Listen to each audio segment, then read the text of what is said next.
there has been times where I've been able to get myself, I'm not going to lie, I've been able to get myself out of a couple tickets because I have a square and compass on my ring. Good evening, listeners, brave navigators of the enigmatic and the concealed. Have you ever felt the pull of the unanswered, the allure of the mysteries that shroud our existence?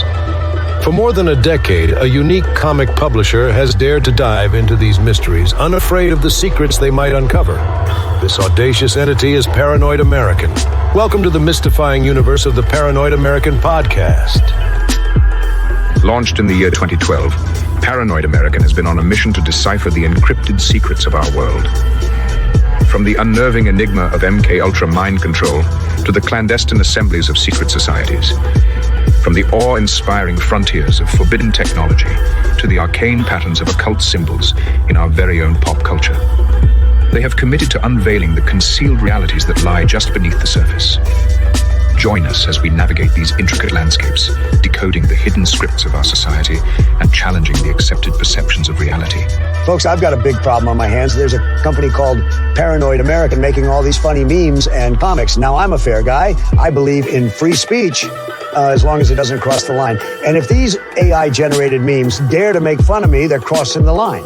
This is your expedition into the realm of the extraordinary, the secret, the shrouded. Come with us as we sift through the world's grand mysteries, question the standardized narratives, and brave the cryptic labyrinth of the concealed truth. So strap yourselves in, broaden your horizons, and steel yourselves for a voyage into the enigmatic heart of the Paranoid American podcast, where each story, every image, every revelation brings us one step closer to the elusive truth.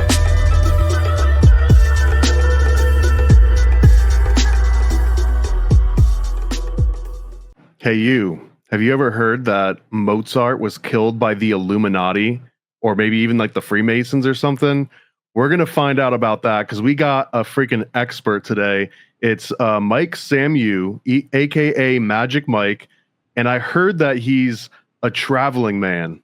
And if you don't know what that means, he is a high-ranking 32-degree Mason, which is like 10 times higher than a Master Mason, which is only a 3rd degree. So this dude is like 29 degrees higher than that. And I'm going to try and expose Freemasons live on this show. We're going to expose everything. And we've got an insider. So Magick Mike, thank you for putting it all on the line. Are you risking your well-being by being here and talking about some of this stuff?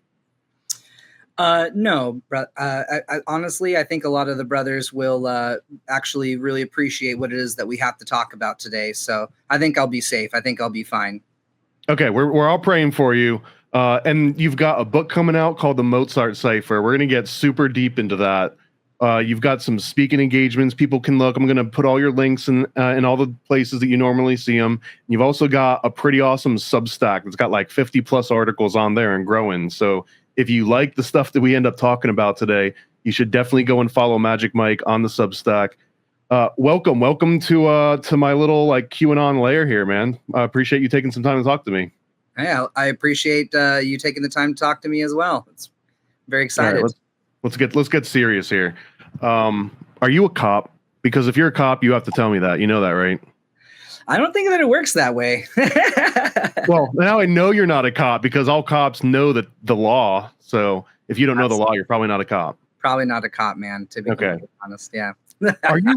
Are you really a Freemason? Yeah, man. I've been a Freemason since 2018. Why? Well, during that time of my life, I was definitely interested in kind of seeking out, certain things. I've always been really interested in like the esoteric and, metaphysical stuff or, supernatural stuff.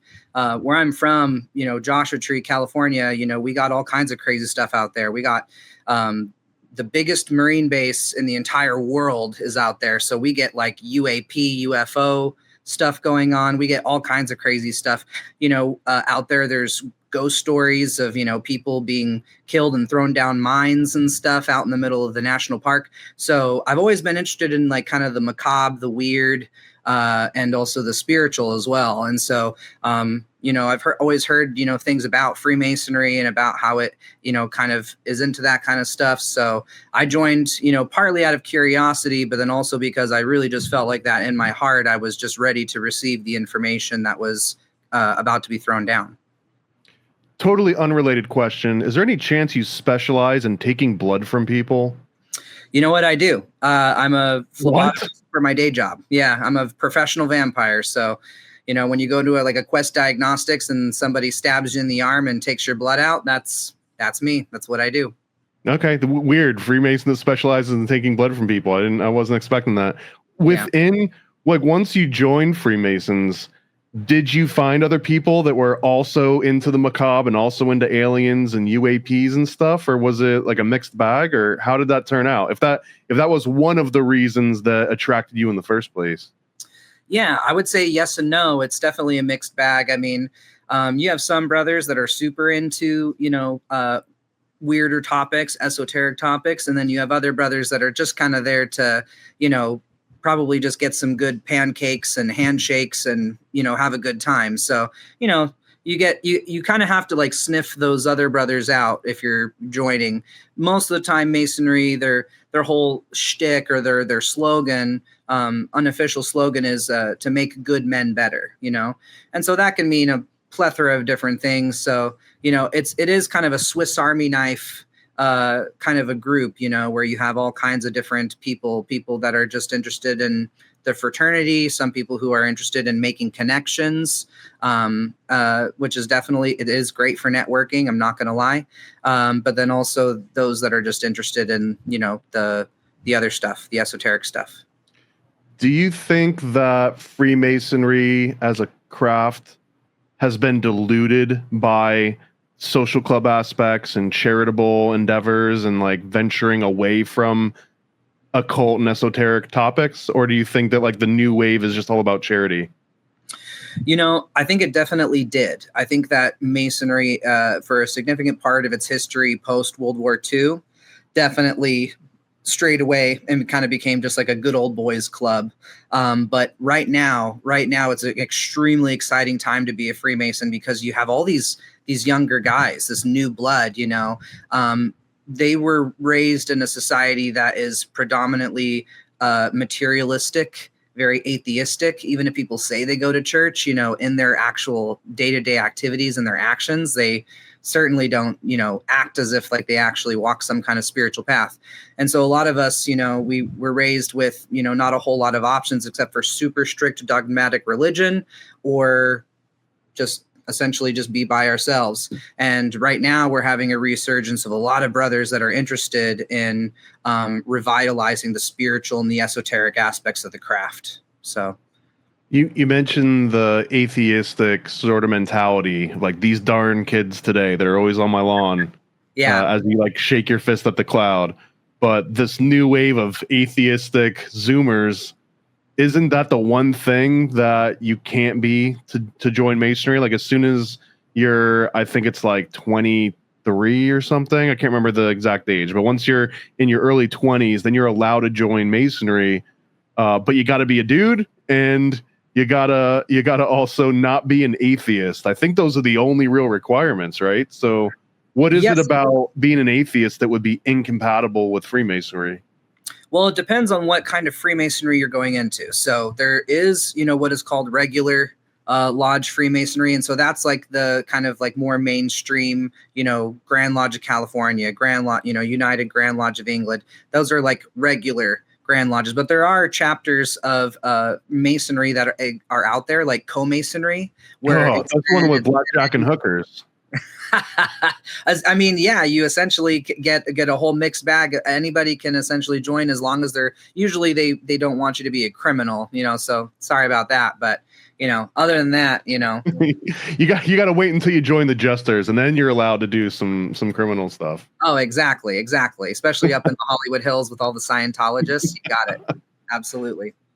Okay, so I was just going through your Instagram feed where you've got a whole it was basically just a smorgasbord of just interesting topics. It was like charcuterie. It's trying to figure out which ones you want to start with.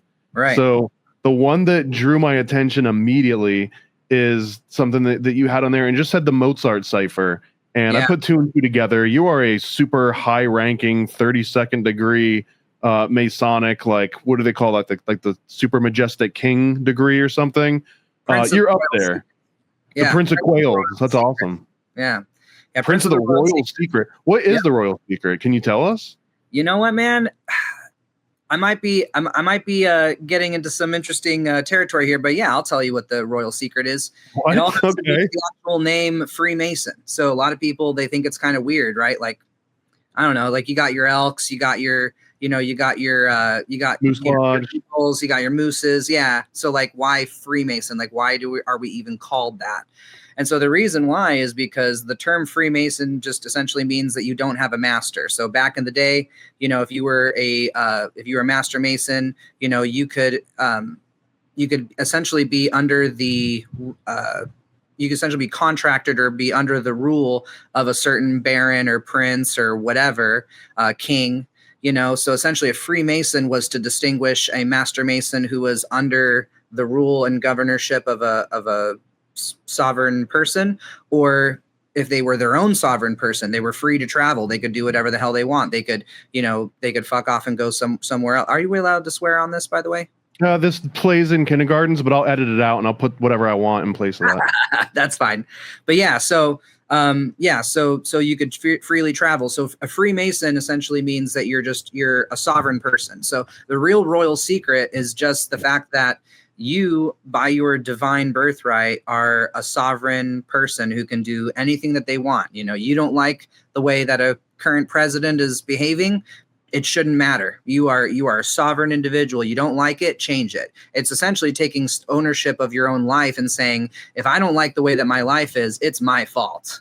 I'm the reason. I'm the king of my own castle. And if something isn't right, it's not, this person's fault or that person's fault. It's taking responsibility for yourself and accepting the fact that you're your own king. You're your own, pope. You're your own all that stuff. And that I know what a Republican is, but what's a Freemason? No, that should be like, universal. It doesn't matter. Republican, Democrat, Libertarian, man. Everybody should just want to be free. That should just be a given. It's interesting the way that you describe that. I haven't heard it described that way before. You make Masons sound like the OG sovereign citizens. Like they get pulled over on the horse and they're like, I'm not riding, I'm traveling. And right. I'm traveling on light, essentially. And they're like, oh, okay, you said the magic word. We can't give you a ticket. Is that pretty much how it works? Yeah, kind of. Yeah, pretty much. I mean, there has been times where I've been able to get myself, I'm not going to lie, I've been able to get myself out of a couple tickets because I have a square and compass on my ring or on my finger, Do they make you do a handshake when they pull you over, or do they just trust the sticker in the ring?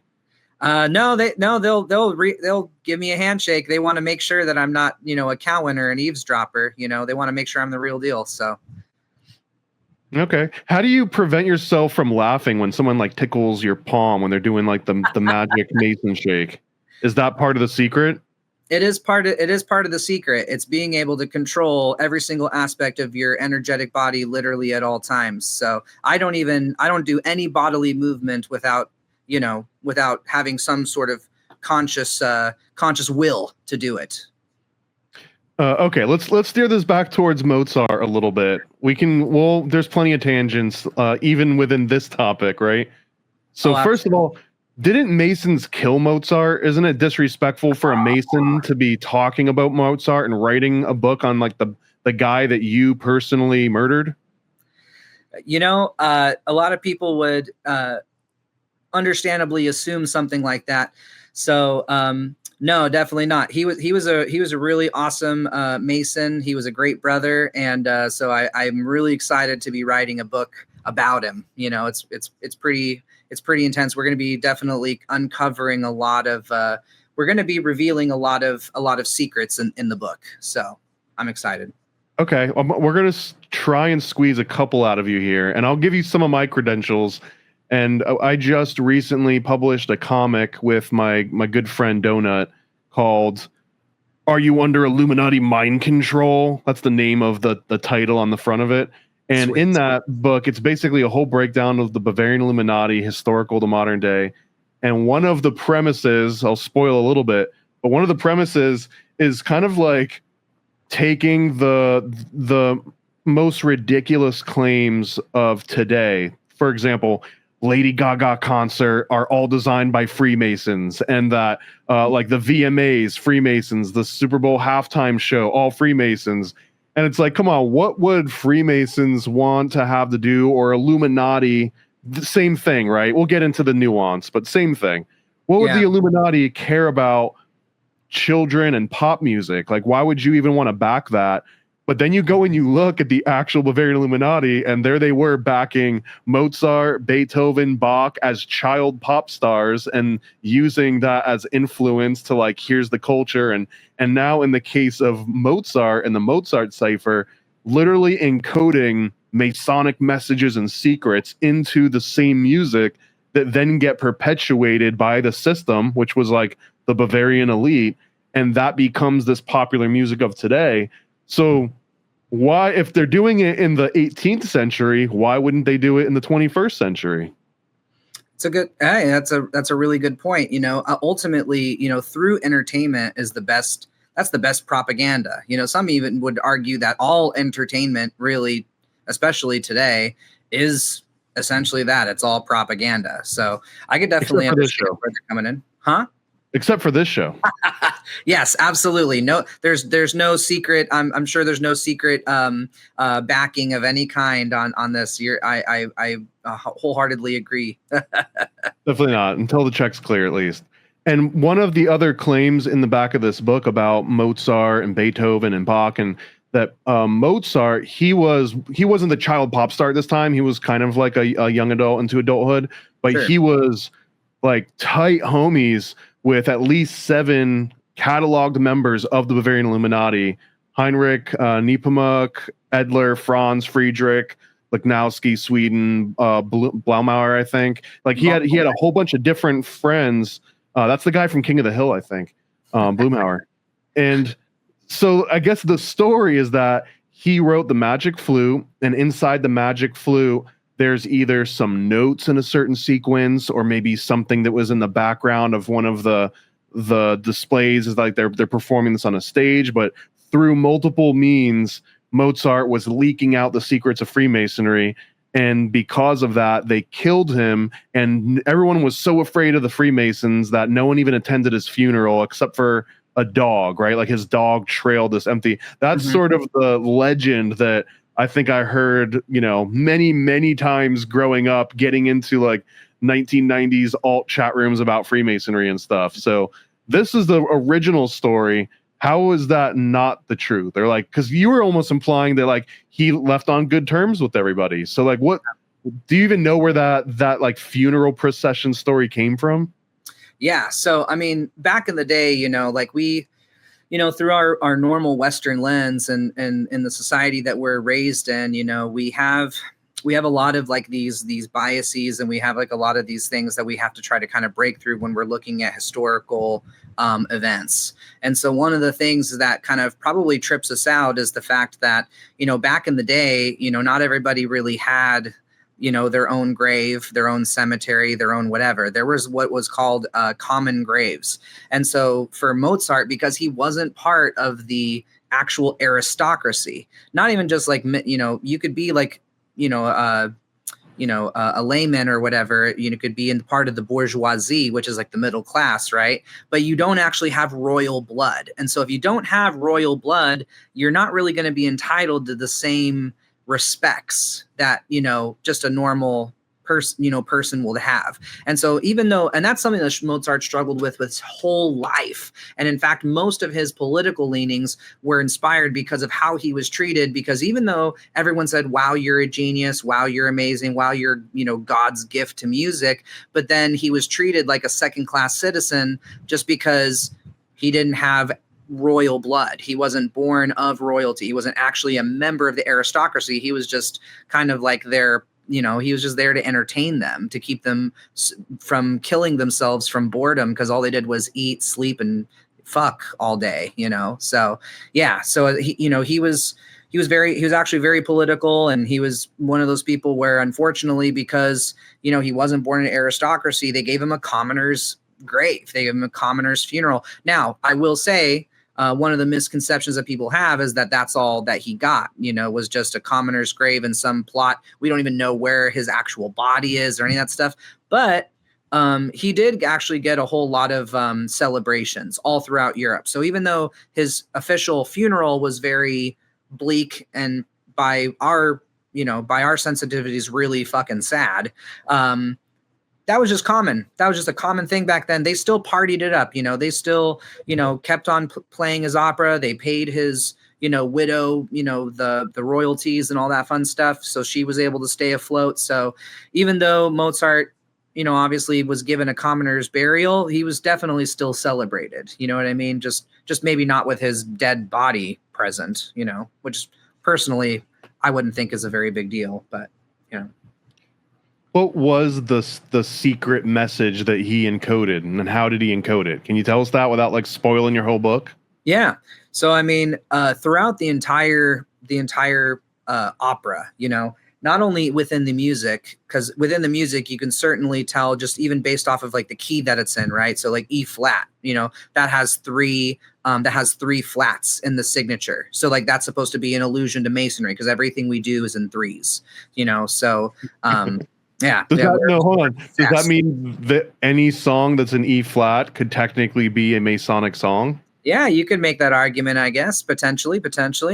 But yeah, so the big thing is like, so that's a big key. So like he obviously did certain things as like a little homage or a nod to Freemasonry. But really, like, I think the biggest aspects like that I would say are like true esoteric secrets, spiritual secrets that are really only meant to be for the initiated are in what's known as the libretto. So the opera itself, there's the music and then there's the storyline. There's like the script, the libretto.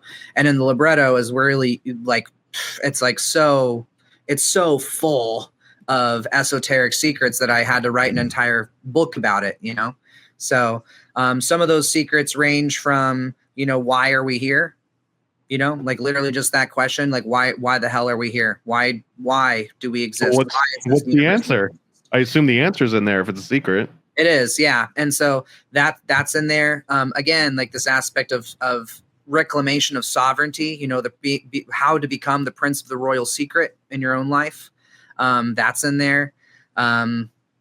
Each of the characters has like a symbolic representation. So we get into like some Jungian psychology, like some Jungian archetypes. Also, same thing with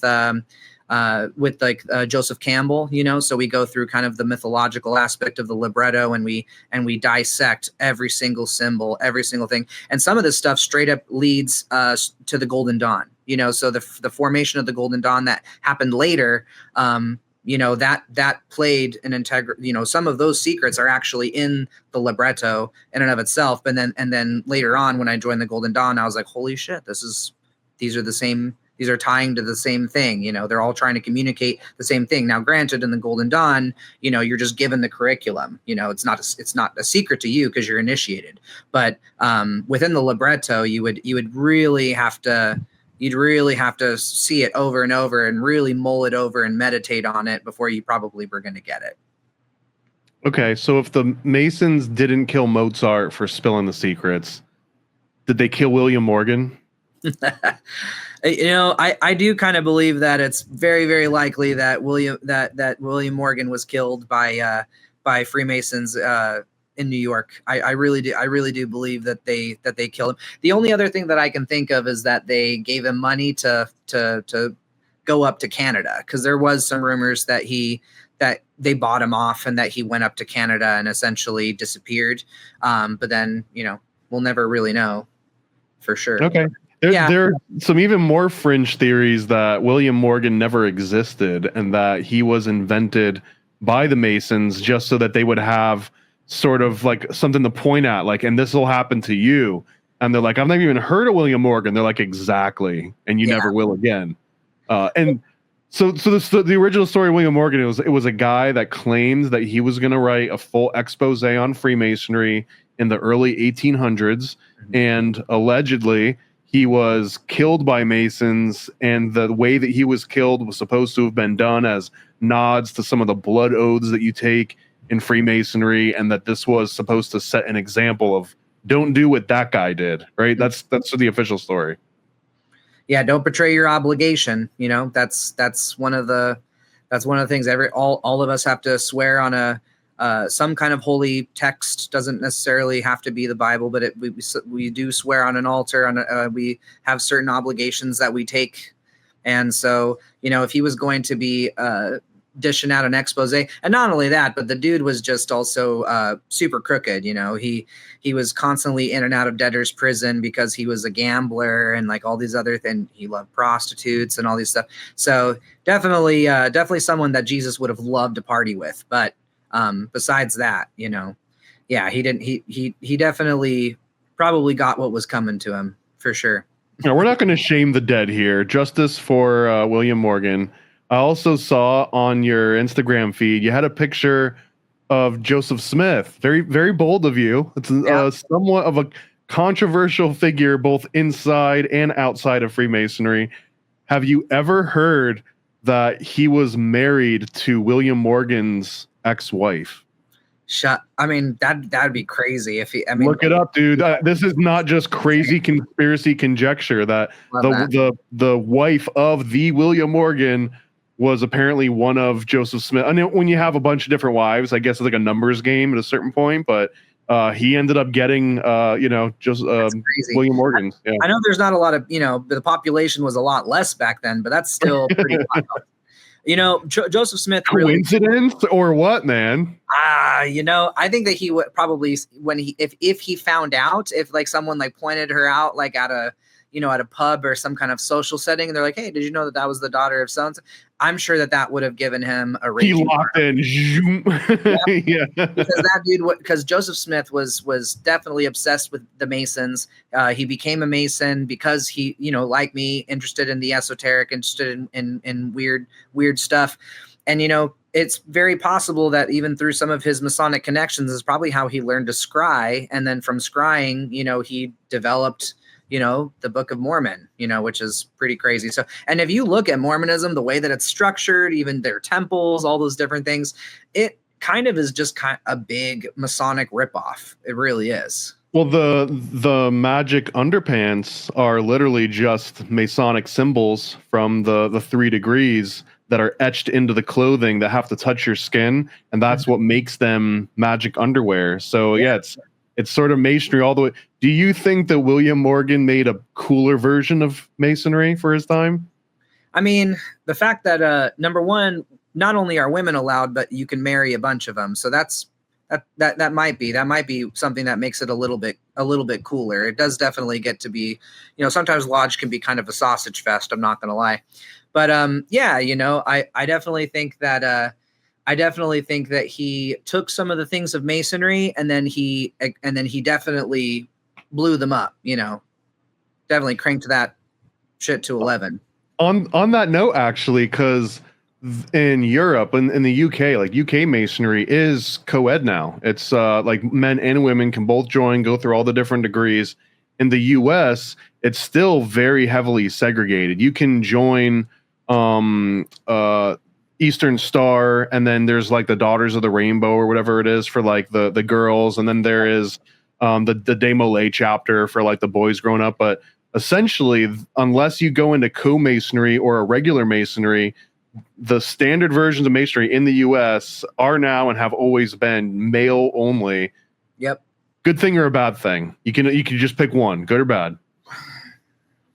I'm going to say good. There's really not a whole lot of places where like men kind of have like a sacred space.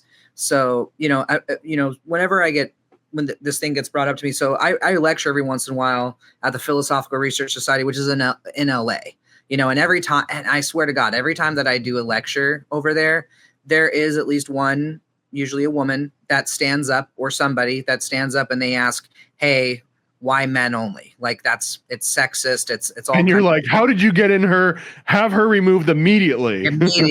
Someone, yeah, exactly.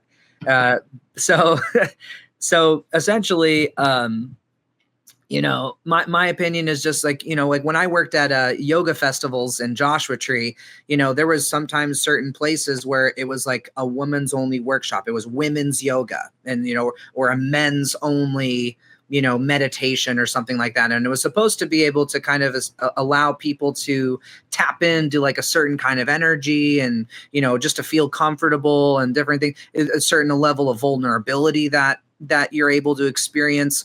And, even though people may be like, oh, well, that's stupid, they'll, ultimately it's still the truth. People are allowed to have feelings. People are allowed to have preferences. People are allowed to be people, And so I like the fact that it's, at least some place that men can go that is a sacred space where, men of all different faiths, all different political ideologies, all different backgrounds can get together and we can mesh and we can, just celebrate what it is to be a man and figure out how we can become better men.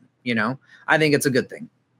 Okay. That's the fraternal aspect of it for sure. Mm-hmm. Is there anything inherently esoteric or like magical that would require it to just be like male energy in a room during these magical sort of incantations? Or yeah, if you look at, think of like the amount of like in when you look at things from an anthropological standpoint, there's a lot of situations where you see things that are specifically goddess worship and then specifically God worship, you know what I mean? And so the ancients differentiated these powers on purpose, not because they were hyper fixated on gender. This stuff transcends that kind of thing. Really what we're talking about is like a solar energy versus a lunar energy, And so when you have goddess, that's going to be Luna, But then within Masonry, we are particularly interested in the sun, everything within the lodge, the way that we walk around in the lodge, the way the lodge is oriented, the ornamentation of the lodge, it all is about mostly the sun.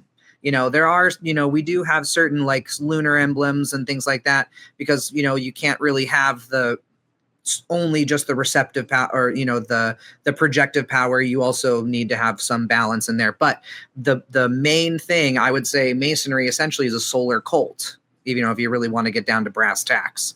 So, the fact that it's a solar cult kind of means that it should be primarily men in that regard.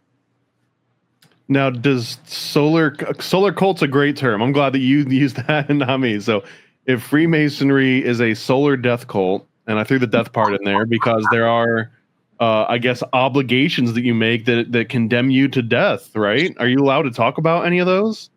Yeah. I can't go word for word into the obligations necessarily. Even though every other word, we replace every other word with skibbity and then toilet.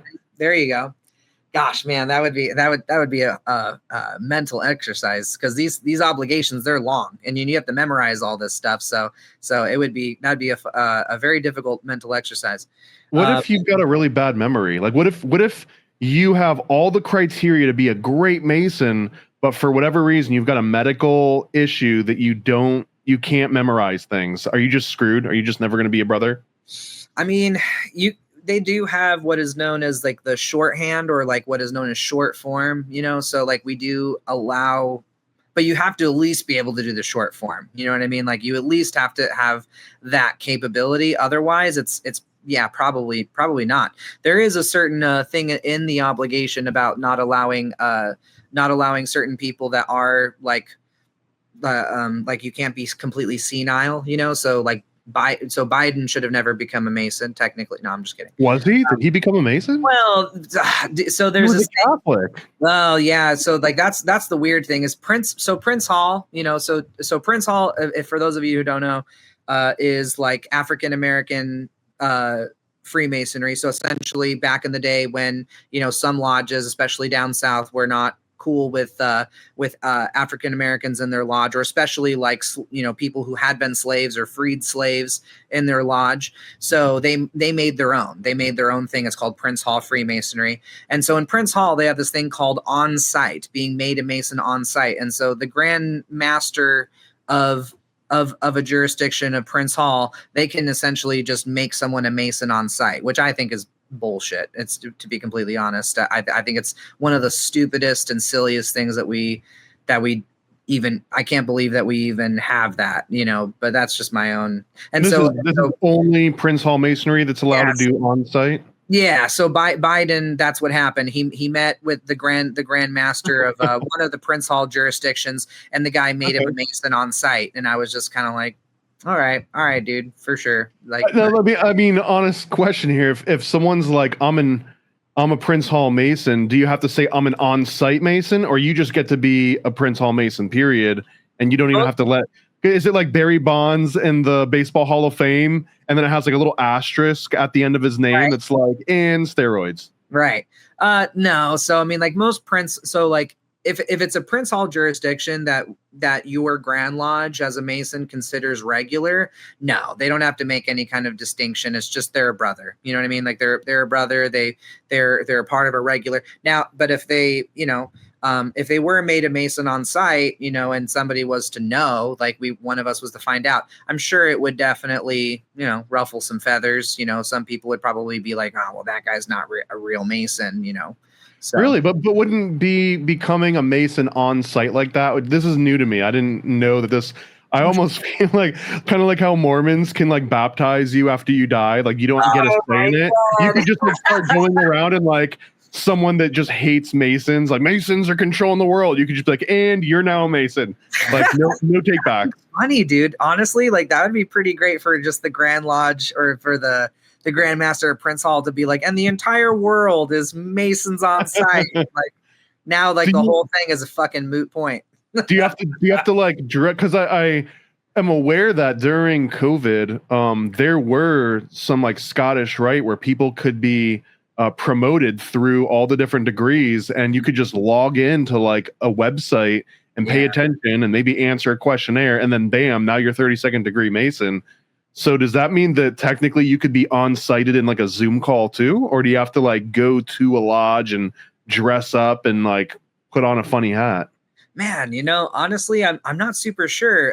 Thankfully we don't have that shit out here in California. So okay. I'm not well, my next question is like, can you just on-site me right now? But I guess you don't have that power. So I don't have that kind of power. If you don't have that power, is that what you get when you get 33rd degree? And like, what are you waiting for? Why are you getting held back? You got to be a Grand Master, and that takes some time. That definitely takes some time, and it takes a lot of networking in order to make it there. So I don't know if I'll ever be a Grand Master. That sounds like a lot. Probably a Grand Organist. That'd be fun. So you have to have heard at some point in your entire life, either before or after joining the Masons, that in order to truly get to the 33rd degree, and once you hit the 33rd degree, then you find out that like all the other degrees, they've all been getting lied to. And in the 33rd, you have to, I think, admit that Lucifer is God, and you have to like worship Lucifer or something. Have you heard any of these accusations before? Yes. So okay. You don't actually know though, because you're not 33rd degree. So no, technically I'm not. What I've heard is that you have to. There's a rumor that you have to spit on the cross. That you have to spit on the like a crucifix of Jesus Christ. Done. Got one right here. Boom. Where? What's next? Now you're 33rd. That's it. That was it. That was so easy, man. That's it, man. It was. Okay. Yeah. Look, all these Luciferians running around, with under the Satanic Temple. They're all 33rds. So what I've heard, you kind of alluded that it takes a long time. I think it's like 34 months of service to the Scottish Rite Lodge, but there's also some fast tracks. Like, for example, I believe before he was controversial, like Kramer from Seinfeld, he was Scottish Rite, and then he gets famous as Kramer, and they're like, now you're 33rd degree because you've kind of elevated the view of the craft to all these new people. So there's like honorary versions. I've heard some variations where you got to make like a $300,000 or $200,000 donation to something, and you grease the palms a little bit, a secret handshake, and you slide a couple hundreds in there every once in a while, and then that's one way to get it. And then the other one is just like doing the actual work for 34 months. Yeah. It seems easier to just buy your way into it or just become like a celebrity. Yeah, 34 months doesn't sound long to me. Becoming a celebrity and selling your soul sounds way worse. But I would say like the 33rd degree title, from what I've been told, it's essentially honorary, so you don't, so the big thing is that like you, at least you are part of, you're an active member of the Scottish Rite, you serve, you're part of you're part of the degree team, you're part of these things. And that's essentially how most people will become a 33rd. When it comes to that, that's almost like the same thing as the on-site Mason thing, which sucks. But I mean, it does happen where, and because the big thing, right, is in Magick and things like this, there's a term that's thrown out there a lot, which is called the fulfillment of the great work. There's a big thing, and that's even within the Scottish Rite as well. Because so a lot of the stuff that we hear in Magick, a lot of the same terms can be found in these other groups. And so like the fulfillment of the great work is essentially like, have you fulfilled your life's purpose? Or at least have you done something that would show the world, this guy obviously is master of his own will. He knows how to get shit done. And so that's essentially what happened to this, like Kramer from Seinfeld. He showed like, hey, I know how to make my way in this world. I know how to essentially have a thought and turn that thought into an actual like physical thing, whether that would be a TV show, whether that's a charity, whether that's a multi-billion-dollar corporation or whatever it is. If you essentially show, hey, I know how to, I have control of my life. I have ownership of my life. And just through the fruits of my labor, you can tell, that I know what the hell I'm doing with my life. That in and of itself is enough to get an honorary 33rd degree title sometimes. It's just, like Jimmy Page or something like that. That guy would get a 33rd. It's like almost like getting an honorary doctorate, even though he never went to school, he never did any of those things. Jimmy Page, for example, he knows how to play guitar. So the fact that somebody gave him a doctorate in music, it just makes sense. The dude doesn't need to go to school. He is a master. He's proven it just through the fruits of his labor. So same idea. Okay. Is there something that comes after 33rd degree? Like what's the next one? Really? What's the next step? So, I mean, there's a degree system out there that's 99 degrees. And it's called the Rites of Memphis and Misraim. And so those degrees are essentially, they're very Egyptian in their aesthetic.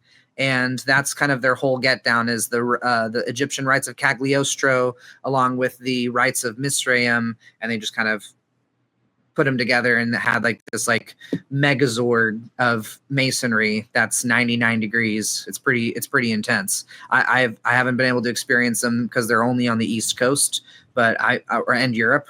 But man, that'd be super sick to be a 99 degree. That'd be pretty badass. Okay, let's try this again. What comes after the 99th degree? And I know there's higher ones. So let's keep going. Damn, I don't know. I've never heard of anything past 99 degrees. 99 is the limit. What, do they only have 2 registers? Like they didn't have that third slot? Well, it's all numerological, So like the whole thing with 33 is that again, as Masons, we're obsessed, right, with the number 3. That's our big thing is the number 3. And so what is the enumerated 33? It's 3 times 11.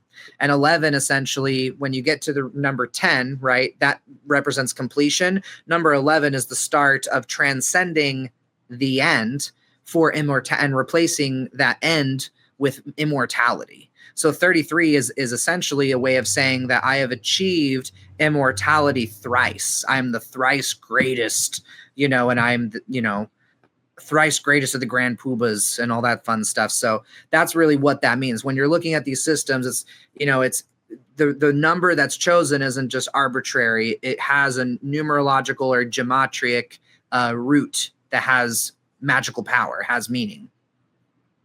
So at 99th degree is like 3 times 33. So it's like 3 times as potent, exactly. I guess. Right. So they're just like, oh, we're going to take we're 33. We're going to cube it because, because obviously that's what's going to, be better. So yeah, essentially. So I'm glad you brought up the 99 degrees and the rites of Memphis, Misraim.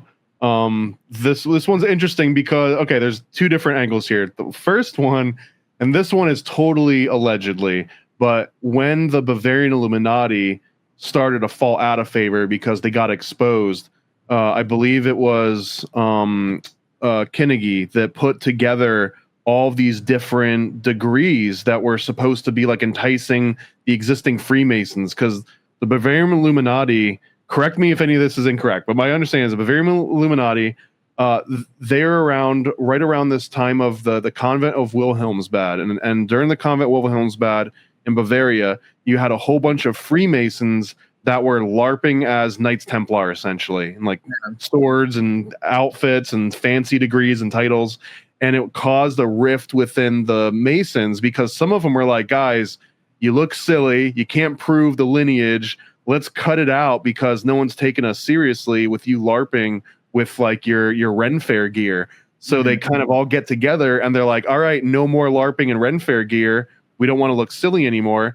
And then the Bavarian Illuminati was like, aha, like we send some disenfranchised LARPers. So they go up to all these LARPers and they're like, hey, you can bring your sword and your outfit to our lodge. Like, we're still doing it. We still run with like the Templars. So like, leave your lodge, come to us, and you can keep LARPing out your heart's desire. And by the way, we're way cooler than them anyways. We've got all these like high ranking members.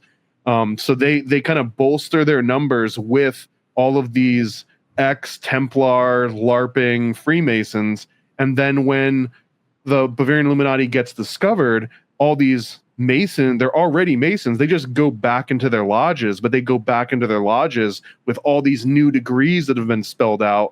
And ... 2 years later, you've got Rites of Memphis Misrium, which kind of erupts out of like this European elite group that seems like it might be a modern continuation of the original Bavarian Illuminati degrees. Is there anything to that? Is there any meat on that bone? Yeah, I mean, you have to remember, probably the biggest thing is like how obsessed with Egypt like everybody was at this time. Like that was like the big thing was, so like you had some way of being able, so even bigger than the Knights Templar, you know, everybody wants to, you know, obviously they love the Knights Templar and all that stuff.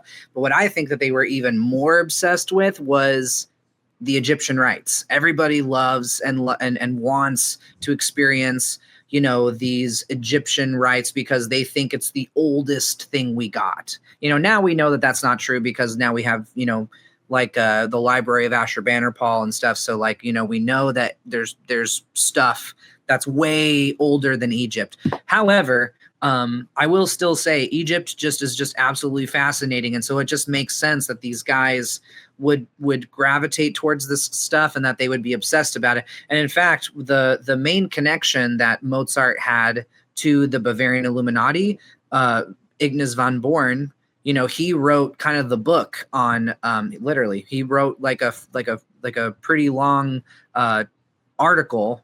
It's like 100 and something, 177 pages or something crazy like that. But he wrote a whole thing on the Egyptian mysteries. And so that was even more important. That was even really like what made people just go completely crazy and just love these Illuminist lodges, was the fact that they were said to have ties to Egypt. That's really like what people were really getting hot and bothered about.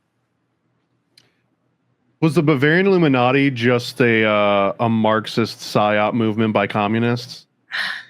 I don't believe so. I don't believe so, because a lot of, you know, Marxism again tends to kind of lead, you know, the whole thing is kind of, it's almost like taking Hegelianism and then kind of flipping it on its head, right? So Marxism to me is like pretty material atheist, you know, and so a lot of these guys, you know, the way that they write, man, and some of their letters to each other, they just don't sound like atheists. They definitely don't sound like a Catholic, I'll tell you that. But they definitely don't have they don't seem like that they're atheists. They're almost like the OGs of the I'm not religious, I'm spiritual. Like, you know, they're kind of back then. So I don't know. I don't know about the whole Marx. I'm sure that there were, you know, I'm sure that there's some infiltration. There's infiltration when it comes to any of these things. They're going to blend, they're going to bleed together. But I do believe that a lot of these the Illuminist Masons, that they really truly were, they consider themselves almost like high priests, you know,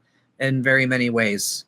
You know, Magick requires a certain level of piety and I do believe that it does kind of require a belief in the supreme being of some kind. So I would say that Marxism would probably be kind of a difficult thing, since again, it is pretty materialistic of a philosophy. A lot of these guys had humanist philosophies, but they definitely still had like some kind of form of like deism or something like that going on.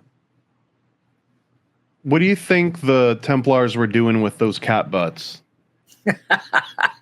I don't know if I've heard about that one. I've definitely heard about Templar. I've heard a lot of weird stuff about Templars, but not about. Okay, well, one of the accusations was that they were kissing cat butts as one of their blasphemous actions, in addition to spitting and urinating on the cross and worshiping, an idol of Baphomet, but they were kissing cat butts. You've never heard this one? I'm glad. I hope that I can introduce you to this new path that you can maybe take up. Oh, wait, are you York Rite? Are you just lying about not knowing about this because you're York Rite? That's so funny. I have done the York Rite in the Cryptic Council, but I've never. Of course. Okay. Yeah, but I didn't finish the commandery. Couldn't get into it because I did hear that you do have to like swear some allegiance to defend Christendom and things like that. And even though I consider myself a mystic Christian, I still haven't really done the commandery. But when it comes to the kissing of the butts, I wonder, because one of my favorite things to kind of dive into is the use of psychedelics, in this kind of stuff. And so I wonder if they were doing like, that South Park episode ago, like one of the first South Park episodes when they were cheesing, when everybody's cheesing because they're getting high off of like the urine or the pheromones of cats. So they're like letting cats like piss on their face. So that almost, would make sense in the sense of, using entheogens, using the cats as entheogens to get really fucking high, and then you have like this God self-realization experience. Okay, you connect the dots pretty quick. Yeah, the some of the explanations for that have been toxoplasmosis, that they figured out how they could. They were basically cheesing in the lodge room, I guess. That's great. Shit, I might try that one of these days. I think we've developed technology that's advanced a little bit beyond that. You could probably go and get some K2 at the corner store. It's probably better than sniffing a cat. I don't know. So yeah, speaking of cats, so I mean, okay, well, yeah, you've already got the ingredients. You're a Templar now. That's funny. So speaking of the Templars and their blasphemous practices and worshiping Baphomet, and talking about Catholics.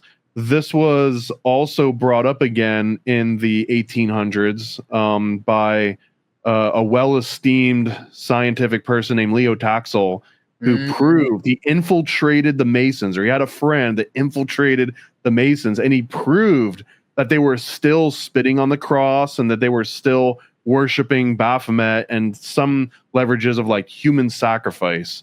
Are you calling this man a liar? Well, I mean, he called himself a liar. So I don't even really have to do shit. He already did it. But if he says that he's a liar, can you trust him that he's a liar? Well, I mean, if the fact that he was a Mason, most people would probably say I can't trust him anyway because Mason. So how can I trust a word that he says or word that he said that he didn't say or whatever, Well, but, so this was a real thing that this guy wrote an expose. And it got all the way to the Vatican, and he shows up at the Vatican, and they're like, "Where's your source?" And he pointed at his typewriter, and he was like, "Haha, I got you." Yeah. But this, and I think it was called The Mysteries of Freemasonry, once you translate out of France. But even right now, if we just like pull up Instagram or YouTube or like some social and scroll long enough under the hashtag Freemason, you're gonna see images from his original books, which are now over 100 years old. This is the 1880s. What do you think it is about this particular claim that worshiping Baphomet and sacrificing humans, what is it that makes that such a sticky claim specifically with the Freemasons? Well, there's just a really, really long history, of, there's a lot of documentation regarding like the Inquisition, especially, all of these all of these things kind of come from a lot of the papers of the Inquisition, where they would essentially they would get a Mason, so for example, like Cagliostro, right? Like Count Cagliostro, he was a Freemason, and he was essentially murdered by the Catholic Church just because he was a Freemason. He really didn't. There really wasn't any other reason. And when you look at those documents, when they're talking about how heretical that he is and all the evil sorcery that he's performing and everything like that, that kind of tends to fall by the wayside. What his real crime was to them was the fact that he was a Mason. And so a lot of these stories, we have to remember, they were essentially confessions of people who were being tortured by the Inquisition. And, I don't know if you've ever underwent torture, at least not in a sexual way, but if you've ever undergone torture, you're going to say whatever the hell is necessary to get out of there. Not me. I would never lie, even under torture. Oh, well, unfortunately, a lot of people would, a lot of people, they don't make it. They have no morals or ethics, is what I would say. I know. It's pretty messed up. But yeah, man, honestly, like most of the stuff that we know about Freemasonry was, essentially confessed under torture by the Inquisition. So, you really can't, I don't trust the Catholics, and then, I don't really trust, you really can't trust Masons. So it's like, well, then who can we trust at this point? It is sad. I mean, if you can't trust the Catholics and you can't trust the Masons, then you're screwed. Like, you gotta, in my mind, you have to pick one of those two. Or you make your own religion, called Mormonism, and you are Joseph. Okay. I'm just kidding. No, I like often. I've slowly evolved into thinking of Mormonism as cowboy space pirates.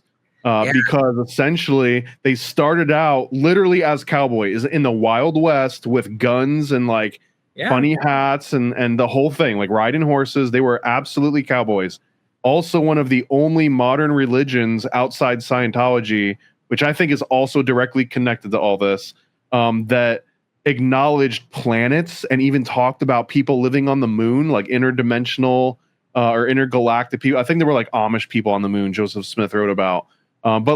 So they talk about cowboys, they talk about outer space, and they're kind of pirates because they're hunting for treasure constantly. That was Joseph Smith's number one job, was hunting and looking in old caves for treasure chests and finding doubloons and stuff.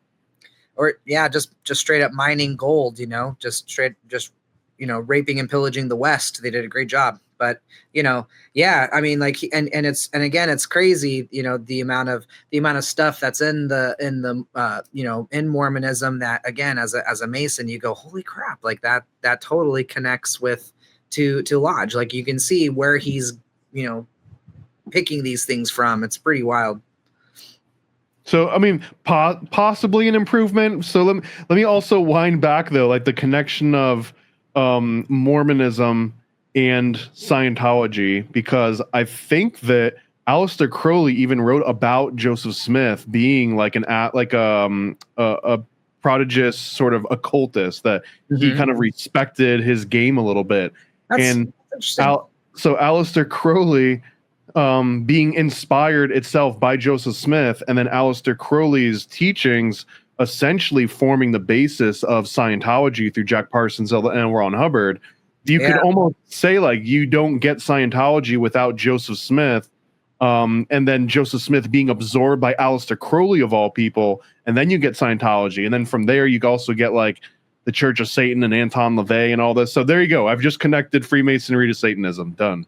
Essentially, yeah. I mean, that's a perfect way to put it, man. Absolutely, and honestly, it's pretty wild, how all of these different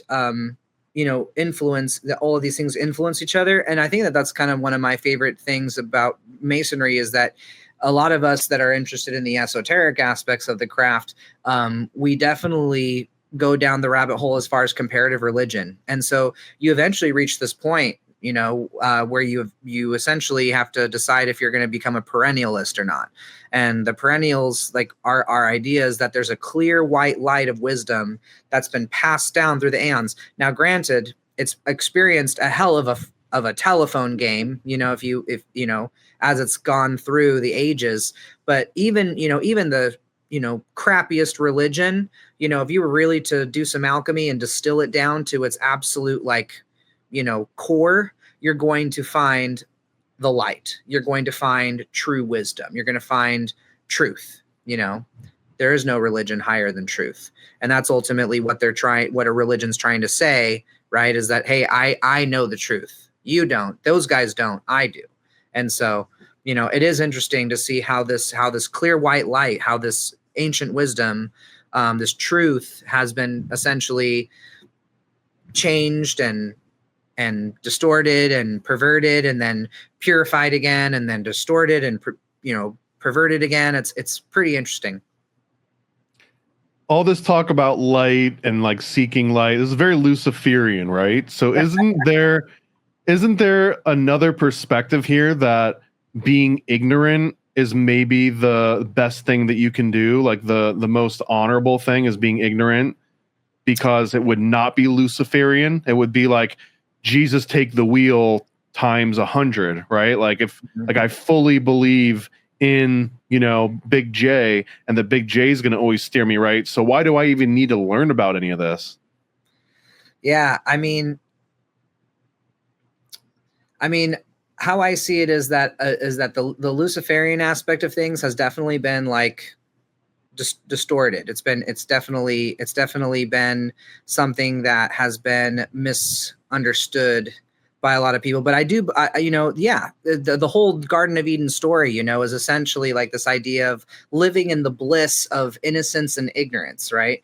That's the whole point of the allegory of the Garden of Eden, right? Which is when we first meet Lucifer, even though he's not called Lucifer, he's a serpent of some kind. He's supposed to be like he's like the fallen angel Samael. So that technically may not even be Lucifer, just depending on what you're studying. But that's the whole point of the Garden of Eden story, is it's trying to teach us, right, just right from the very beginning, even if you don't make it very far into the Bible, at least if you're reading that first story, it's teaching you that once you have attained knowledge, any knowledge that you acquire, any knowledge, any wisdom that you acquire, ultimately is going to remove you from the bliss of ignorance, and because there is a certain bliss that comes with not knowing. There's a really funny quote that Duncan Trussell once said, and it was like, "Oh, I feel so bad for the guy who's sitting by a waterfall right now with no cell phone, no TV, no electronics, no nothing. I feel so sorry for that guy, because he has no idea just how horrible the world is. He's over here, some big idiot, admiring the creation and enjoying this blissful waterfall. And, all of us over here, we really know what's going on, feel sorry for that guy. When in reality, I feel nothing but envy for that person, So. Well, he's almost a Cypher from the Matrix eating the steak, right? Mm-hmm. Like if you're over by your waterfall and you're not doom scrolling Twitter and you don't know that someone was just assassinated, then doesn't that mean that you're basically Cypher from Matrix? Like you put me back in and give me a big steak, like right. Ignorance is bliss. Yeah, in a sense, yes, absolutely. And so I think that's why, in the spirituality community that I'm a part of, there's a lot of people that are just like, man, I would just love to just like drop out, I'm just gonna become a monk and then fuck off to India or wherever, and I'm just gonna meditate all the time. And that totally defeats that's not the point, right? The whole point is that we need boots on the ground. We need good people. That's why Masonry, I think, is so badass, is because if it's doing its job right, we're putting boots on the ground, good people that are going to be out there doing good work for others, rather than sitting up in a monastery, somewhere, saying Om Mani Padme Hum for, aeons. So, two questions. One, the more immediate one, why do you got to go to India to meditate? Can't you just meditate where you're at? That seems like a lot of effort to just sit in silence. Yeah. And also, I don't think that most of us would be able to last even a couple of hours, in most places in India. You know what I mean? Like we would lose it. We wouldn't be able to hang. But yeah, that's always a silly notion. I mean, people can meditate and achieve mindfulness and enlightenment and all that stuff just from the comfort of your own place. You don't have to drop out and go to India or Nepal or whatever. You definitely shouldn't go to Nepal right now. The other thing you were talking about is like if there were more Masons, if they were doing their job right, they're like improving the world. Not to be just like an absolute pessimist naysayer, but if you pull up a visual graph of membership rates of Freemasons from 1950 to 2020, it basically looks like a cliff that you would fall off of and die from. Like it's not a gentle decline. It is a steep drop, and it almost feels like way beyond the point of no return. Like if this were Al Gore talking about climate change, like there'd be a dead polar bear at the end of this chart, essentially, no? Yeah, I mean, some people would see it that way. I'm on Freemasonry subreddit probably a little bit too much, but that's like a big thing in there, right? Like there's this constant thing of like, oh, well, we want to increase membership. We need to revitalize the craft. We need to increase membership. And then there's the rest of them that are, a lot of us that are just kind of like, no, we would rather have a small membership, but have really good quality guys rather than having a bunch of guys, but like, 60% of them are assholes. You know what I mean? Like that doesn't serve anybody. So, personally, I'm not super. These assholes pay dues? What's that again? Do these assholes pay their dues? They do pay their dues, but again, it's like, we have to ask ourselves, what's more important? Is it just paying? Are we just here to pay dues and, show up for stated meeting to discuss bills and, go to charity pancake breakfasts? That's not what I joined Masonry for, man. I'm a seeker. I'm looking for, something that's way deeper than this just material, shit that we got going on. It's fair. Although you can be a seeker and also want working air conditioning in your lodge. That is true. And that's why it does take a certain level of balance. One of the big things about Masonry is trying to achieve a sense of balance in your life. We have these things that are called the three great lights, or the three lesser lights, the sun, the moon, the master of the lodge. And the whole idea is that if you're the master of your own lodge, you're going to have a balanced sun, you're going to have a balanced moon, you're going to be essentially the reconciler between these two forces. And you will be able to essentially bring a certain level of equilibrium, to your life and to the lives of others. So that's the goal of the esoteric Mason, is to become the great reconciler, to become Mercury, So you're kind of describing speculative Masonry right now. And just to point out some of the, I guess, surface level, what would appear as hypocrisy, just because the original operative Masons at a certain point, it was like they've built all the freaking castles and cathedrals that they're going to build in this area. And even if they're allowed to travel outside their little town and go and build this other thing, at a certain point, if you keep passing new Masons, it's saturated and all the buildings have been built and all the money's run out.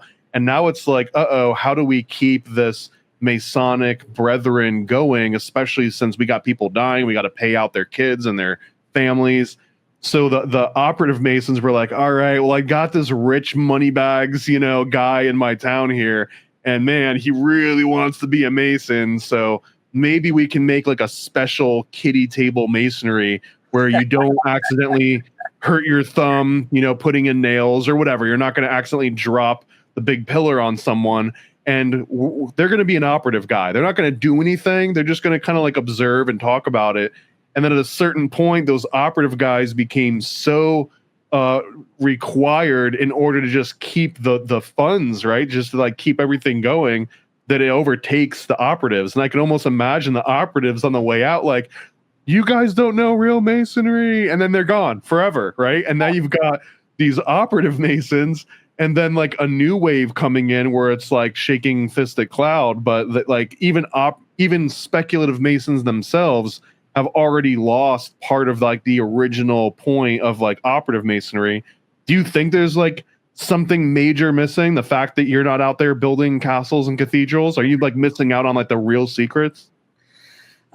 Well, and no, and the reason why I would say that is that even though in labor, you do achieve certain understandings of things. I think that one of the things that we have to realize is that there are still, there's obviously still operative Masons out there. It's a little less common, obviously, because the materials that we use are vastly different. The way that things are done is just vastly different, but there are still operative Masons that are out there. They're the ones that restore these cathedrals and things like that. But essentially what happened was not even necessarily that, like we got a money bags guy, we're going to bring him in. A lot of these people, they were Renaissance men. So a lot of the early speculative Masons would have been able to do a lot of the engineering work. So not necessarily sitting there and, doing the grunt work. Master Masons, even in the operative sense, they were the ones that drew up the plans. They're the ones that are doing the geometry. They're the ones that are the engineers and the architects, but they didn't actually have to, once they reached a certain point, they didn't have to work in the quarry anymore. They weren't felling trees in the Valley of Lebanon anymore. They were able to finally, transition to being an architect and to design and create these plans. And so that's really what happened, was that you had these operative architects and engineers that were rubbing elbows with like scientists and other forms of engineering, other physicists and all of these different professions, doctors, lawyers, and they were like, hey, these guys are also extremely smart in their own right, in their own way. So yes, they didn't have to do the quarry building and all these different things, but they at least know, the trivium and the quadrivium. They at least know, geometry. They at least know trigonometry. At least they know some astronomy, some music. A lot of people back in the day, they had a lot of these Renaissance men, they knew their way around all of these different arts and sciences. So that's the reason why you eventually had like the Elias Ashmoles and stuff like that, of people who essentially, if they wanted to, they could have given up whatever career they were in and probably successfully become an engineer or an architect, become a master mason of a lodge. So that would be my argument, is that ultimately, like, the grunt work wasn't what made you a master mason. It was your mind at the end of the day, so how smart you are. Speaking of people that are really smart, Reddit, you mentioned the Freemasonry subreddit. Yeah. I'm a passive member. I'm terrified to dip my toe into those waters, just because I don't want to be on like the Freemasons radar. But also, I love to scroll like the Catholic subreddit. And let me just tell you something, an observation that I've had, and I want to get your thoughts on this. If I were to post Manly Palmer Hall on the Catholic subreddit, it would be like, yeah, whatever, cool. If I post Manly Palmer Hall on the Freemasonry subreddit, it's like, get this Cowan out of here. Everything that Manly Palmer Hall ever wrote was a lie. He wrote that before he was even a Mason. He doesn't know what the hell he's talking about. And then, like, what have you done that was so great? Have you written Secret Teachings of All Ages? Have you written All Seeing Eye and Secret Destiny of America? And no, but I mean, what is it with the hate boner that specifically the Freemasonry Reddit has against Manly Palmer Hall? I totally don't get it. So with the Freemasonry subreddit, I've noticed that a pretty large majority of it is, especially the Manly P. Hall hate that's on there, is mostly from like European, or I would even say more specifically like United Kingdom brothers, Oh, gross. From the UK. Yeah, man. I mean, like, all they care about is green beans and beans on toast. Like, that's that's like all they do is just talk about green beans. And I'm like, for the longest time, I didn't even get that, because our lodge meetings, we always have like really dank food. We have great food. We have like Mexican food and all this good stuff. And they're always talking about like, oh, well, the green beans. And I'm just like, y'all need to get like better catering for your lodges or something, because that's just foul. Anyway, but like the big thing with their hatred of Manly P. Hall, to be completely honest, part of it is the fact that Manly P. Hall is very famous with American Freemasonry, and there is kind of a weird, there is kind of like this weird thing where they're just like, oh, well, like the United States Masonry, it's not the OG, Masonry, which technically they consider the United Grand Lodge of England, which is ignorant because that's not even true, but you know, whatever. But yeah, it's like this weird thing where they think that they can like gatekeep Masonry and all these different things. And I will say this, you know, Manly P. Hall, you know, he was a Rosicrucian before he ever became a Freemason. But ironically, you have, in order to be part of the Rosicrucian branch of Freemasonry, you have to prove yourself. You have to essentially be able to show that you have a certain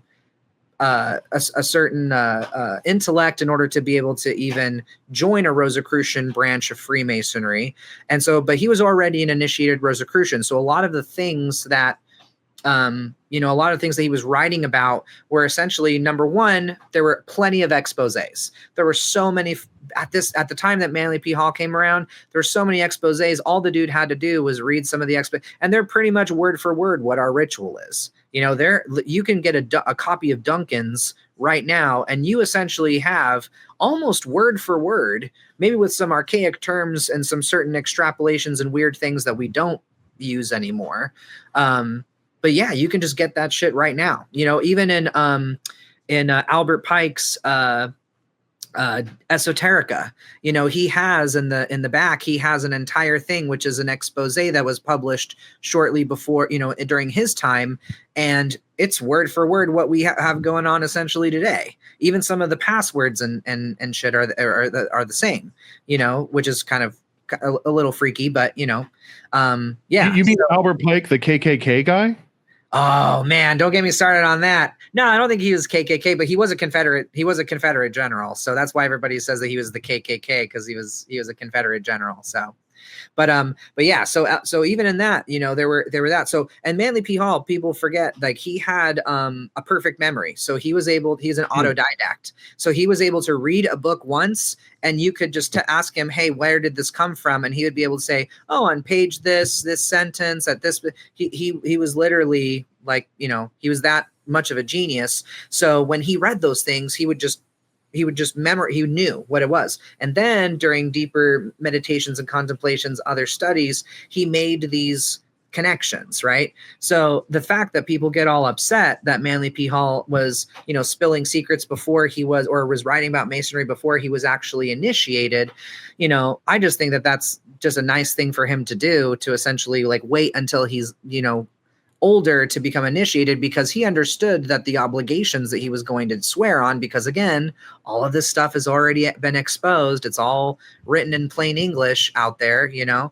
And so if he read those obligations, he would know, hey, you know, I'm going to wait until I'm ready, until I can confidently know that I want to do this. And so, you know, if that's what he wanted to do, I don't see why people have to hate on him for it. Again, I just think that they're jealous that they don't have half the intellect that this guy does. You know, that's really what it comes down to. You know, I get it. I get the fact that, like, you know, someone writing about stuff that maybe that they didn't directly experience yet, that you know of, you know, could be rubbing people the wrong way, but they need to get the fuck over it. Because if you read something like Lost Keys of Freemasonry, you know, if you're not a Mason, you really won't get it. You really, it won't really hit, you know. But as someone who is an experienced and well-seasoned Freemason, who's read Lost Keys of Freemasonry by Manly P. Hall many, many times, I can tell you that it is dead on balls accurate. What he has to say is worth reading. You know, for if you're a Master Mason, you haven't read it, you should, because you will walk away changed, and it will unlock certain things that are within you that you probably didn't even know you wanted, or that you needed, or that you were seeking, you know? So I say, you know, fuck them, you know, enjoy Manly P. Hall, enjoy Albert Pike, enjoy these different authors. Don't let a couple of people across the pond who put beans on toast and call that breakfast, you know, tell you how to live your life. You know, that's why we had the revolution. Okay. I love that. Now, whenever I wonder, why are they being so mean to my man, Manly Palmer Hall? It's because Eurotrash hates American exceptionalism, even within the ranks of Freemasonry. So there you go. Mic drop. There you go. Boom. All right. Let me crank this up just a hint. Let's do it. Hey, conspiracy buffs. I double dare you to take some PCP, the Paranormal Conspiracy Probe. On your marks, get set, and go! Okay, you do have to provide your own PCP for this segment. I trust that you've got some based on your haircut and tattoos. And the way that this works, I'm just going to mention a topic, or I'm going to make a statement, and I want you to rate that statement's veracity from 1 to 10. So if I started out and I said Hiram Abiff was a real person at some point in history, rate that from 1 to 10 and how true you think it is. 9. Is it Hiram of Tyre from the Bible? Yes. Acacia was a psychedelic known to Freemasons. 1 to 10. 3. Flat Earth. 1. Bigfoot. 3. Uri Geller bending a spoon with his mind. 8. Celebrity clones. 3. Nephilim. Like literal Nephilim. 10. How about little gray aliens or big gray aliens? Any size gray aliens? 6. Okay, how about David Icke style reptilian shapeshifter aliens from the Draconis star system? I'll give it a 6. Okay, are you very liberal with these 6s? I like it. How about, I guess, tapping back into the Matrix, that deja vu is some sort of like an ethereal code? I'll give it an 8. How about dinosaurs? 10. Dragons having existed at any point in history? You mean like fire-breathing dragons? Yep, fire-breathing, flying scales, like the traditional dragon that it ever existed at any point in history. I'll do 4. 9/11 was an inside job. 10. Oklahoma City was an inside job. 10. Waco. 10. Yeah. Ruby Ridge. That was tragic. I'm gonna that it was an inside job. Inside job. It was planned to be a tragedy before it was a tragedy. Might be a better way to describe Ruby Ridge. I'm not indicating that Randy Weaver and Vicky were like doing it to themselves. Oh man, I would say that's a 3. That was a pretty sad situation. Yeah, I would say 3. How about Carthage was an inside job? Carthage. You'll have to tell me about that one. The fall of Carthage, that when Rome took down Carthage. Oh, inside job. The fall of the Phoenician Empire. Yeah. Okay. Yeah, I would say political corruption is pretty much universal. So I would give it an 8. Okay. How about that a human being has stepped foot on the moon in the last 100 years? God, I want to believe it. I'm going to say 8. How about that the U.S. government hired Stanley Kubrick to at least shoot the B-roll in case something went wrong? How viable do you think that even happening would be? It's probably the same, 8. Okay. How about angels? 10. Does demons also 10 because it's just light and dark? Yep, they're the clip. They're in Kabbalah. They're the clip-off. So you got to have one with the other. Okay, let's say that I'm an atheist and I go on Amazon and I purchase a print-on-demand digital book that says how to summon demons for dummies, and I get it this weekend because it's Prime. It comes overnight, and I do all the things. I say all the stuff. I do the magic squares, and I do the John D. Enochian sigils. I do all of the things that it tells me, and at the end, and I don't really necessarily believe it, but I'm doing it seriously. I'm not like messing around, right? I'm doing all the steps exactly as you're supposed to do them. 1 to 10 that I can summon a demon. 10. How about the cryogenesis works? Like, we're gonna see Walt Disney again. Oh. You know what? I would give it an 8. How about the artificial intelligence can be used for good? 10. Okay. How about in our lifetimes, artificial intelligence will be used for good? Well, it's already being used for good right now. I use it at work. 10. Okay. How about social media in our lifetimes will be used for a net good on humanity? Not just a good, but like a net good. I'm going to say 3. All right. And then finally, that Freemasons are indeed planning Super Bowl halftime shows. Unfortunately, that's going to be a 4 for me. So still more likely than Flat Earth. Yeah, some of the guys on the team are probably, there's a lot of Masons that are creatives. So, I mean, I can't necessarily totally count them out, but, but to do it maliciously or with any kind of like secret reason besides the fact that it's their job, I don't know. Okay, where you passed the test, you passed PCP, except for a few ones. I'm not going to tell you which ones you failed. So, in departing here, again, I want to mention I'm going to have all your links in the description. You've got a book called The Mozart Cipher coming out. You've got a bunch of different speaking engagements. You've got a great Substack. I want to know, make your best appeal to someone that's listening right now. That's like, as soon as this feed's over, this guy's going to go and kill a baby and like worship Lucifer. Like, convince people that that's not what Masonry is about. Okay, like what's your best? And you already know where they're coming from. This isn't like a make good men better sort of deal. This is like, we're not killing babies and we're not worshiping Lucifer. Like, prove it.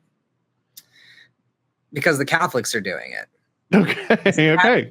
The Vatican's doing it. Masonry is the scapegoat. It is so much more convenient for Masonry for only a couple of us Masons versus however many freaking Catholics are out there. And you just have to, just like what Christ said, by their fruits ye shall know them, right? Look at the amount of pedophilia, when you look at the Masonic youth orders and like, any kind of scandals that organization has had versus your average altar boy experience. I was an altar boy, by the way. I'll have you know. Oh, well, I hope you're getting the therapy that you need, my friend. I appreciate that. But no, I'm dead serious. I mean, like, yeah, man, I personally think that Masonry is like essentially like everything that that's negative about Masonry has essentially just been the ruling class in the Vatican, because they're butt buddies always and forever. When it comes to tyranny, when it's always the ruling class and the clergy, that are essentially going to be the ones, fucking shit up for everybody else. They were the ones that brought brought Nazi, allowed Nazis to use rat lines. One time. They did that one time. I don't believe that. I don't believe it.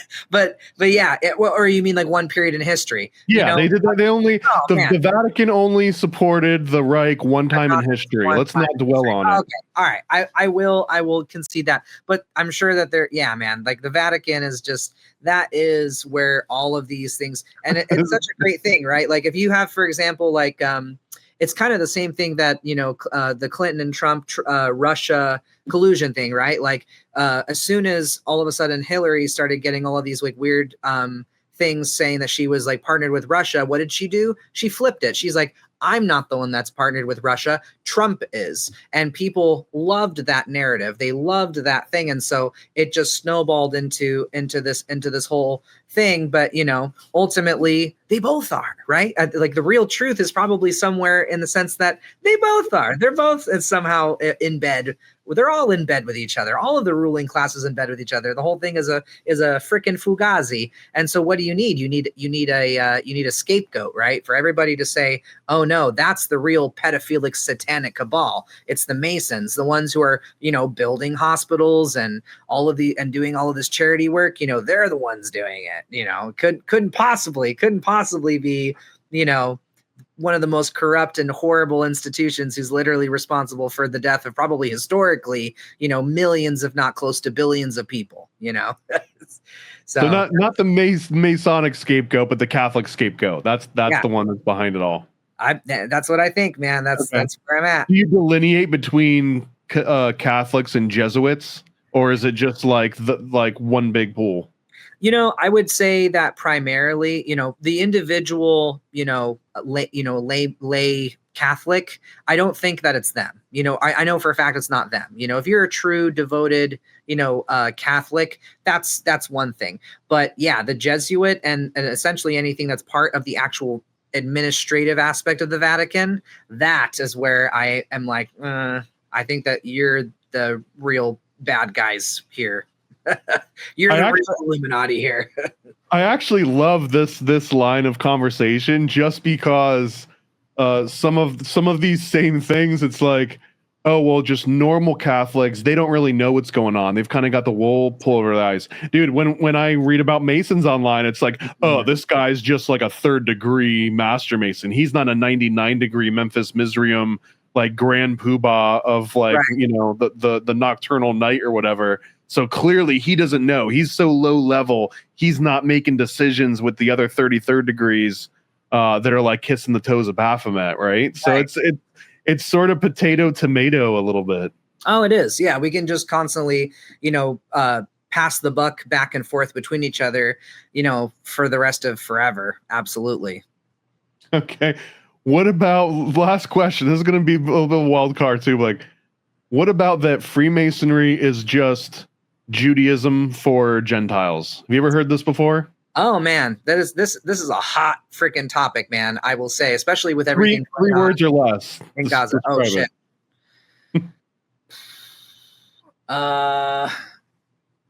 Okay, no, you can use as many words as you want. Okay, all right.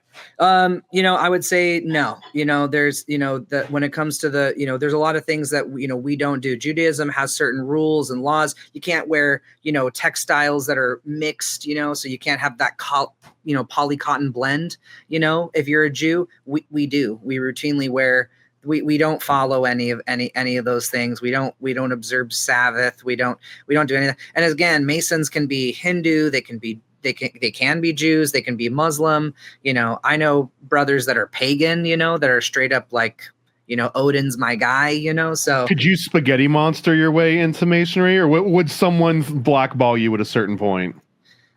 We really don't ask. When we say, hey, do you believe in a supreme being? And you say yes, that's right. But when they're like, okay, what book do you want? And you're like, I've got it right here. And it's like the book of the flying spaghetti monster. We have books that that Grand Lodge says are okay, so you can obligate yourself, like if there's like 200 or 300 different religious texts that you can use.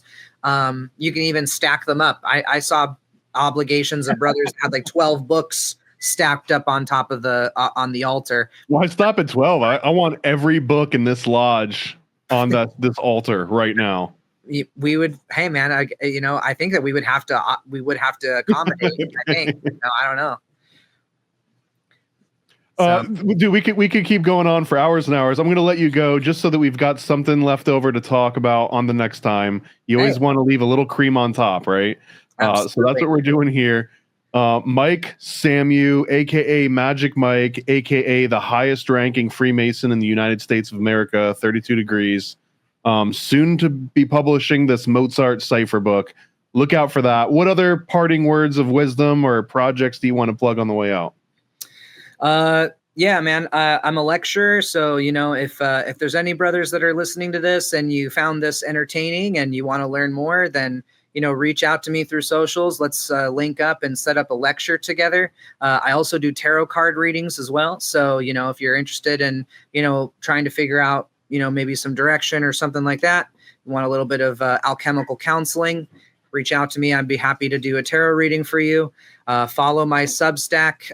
If you want, you can subscribe for free, or you can become a paid subscriber. It helps me buy my coffee and also my adrenochrome that I use in order to stay young forever. So any support is always helpful. And then I think my very, very last thing would be love everyone and tell the truth. Please, for the love of God, love everyone and tell the truth. Pro tip. You don't want adrenochrome semicarbazome, which is the shelf-stable salted version. That's not the one you want. It doesn't have the psychoactive effects that were described by Dr. Abram Hoffer and John Smithies in the 1950s. So you need the fresh adrenochrome stored at like negative 20 degrees. And like, anyways, final parting question. How old is your grandmother? she's dead. They're all, all my grandparents, they're all dead. All right, sorry to hear it.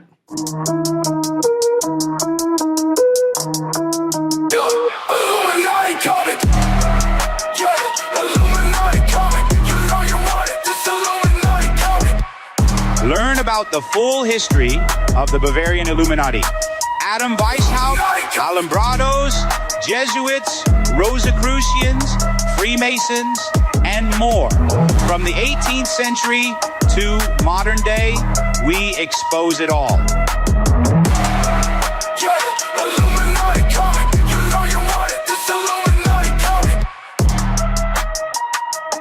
That's right, it's the Illuminati comic from Donut and Paranoid American. Get yours now at IlluminatiComic.com. Paranoid.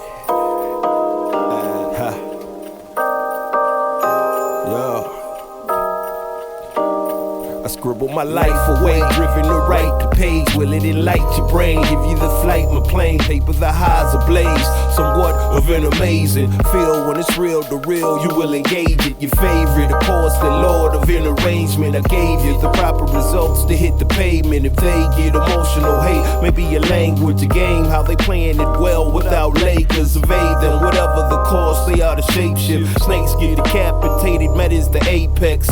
Execution of flame you out, nuclear bomb distributed at war, rather gruesome for eyes to see. Max them out, then I light my trees. Blow it off in the face, you're despising me for what though? Calculated and rather cutthroat. Paranoid American must be all the blunt smoke for real. Lord, give me a day away, vacate. They wait around to hate whatever they say. Man, it's not in the least bit. We get heavy rotate when the beat hits, so thank us, you're welcome. Fuck the niggas for real, you're welcome. They ain't never had a deal, you're welcome. Man, they lacking appeal, you're welcome. Yet they doing it still, you're welcome.